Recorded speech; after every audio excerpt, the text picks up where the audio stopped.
ଏବେ ରିସେଣ୍ଟ ପ୍ରକାଶ ପାଇଛି ଯେ ବୋର୍ଡ଼ ଅଫ୍ ସେକେଣ୍ଡାରୀ ଏଜୁକେସନ୍ ପ୍ରକାଶ କରିଛନ୍ତି ଯେ 2/5/2026ରେ ଏହି ବର୍ଷର ମେଟ୍ରିକ୍ ରେଜଲ୍ଟ 4ଟା ସମୟରେ ଅପରାହ୍ନ 4ଟା ସମୟରେ ପ୍ରକାଶ ପାଇବା ପାଇଁ ଚାହୁଁଛି।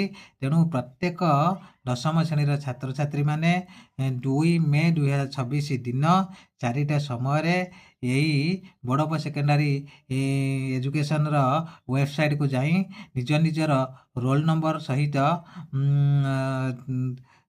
ନିଜର ପିତାଙ୍କ ନାମ ଦେଲେ ଆପଣଙ୍କର ରେଜଲ୍ଟ ଆପଣମାନେ ଜାଣିପାରିବେ।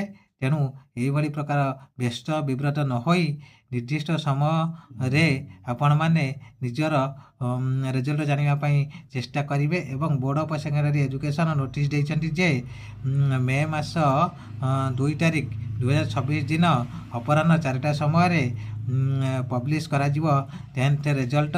ତେଣୁ ଆପଣମାନେ ବ୍ୟସ୍ତ ନ ହୋଇ ସେହି ସମୟରେ ବସି ଆପଣଙ୍କ ରେଜଲ୍ଟ ଜାଣିବା ପାଇଁ ଚେଷ୍ଟା କରନ୍ତୁ ଏବଂ ଭଲରେ କୃତକାର୍ଯ୍ୟ ହୁଅନ୍ତୁ। ଅଧିକ ପରିମାଣରେ ଭଲ ରେଜଲ୍ଟ ଆସୁ, ଏତିକି ସମସ୍ତଙ୍କ ପାଇଁ ଶ୍ରୀ ଜଗନ୍ନାଥଙ୍କ ପାଖରେ କାମନା କରୁଛି।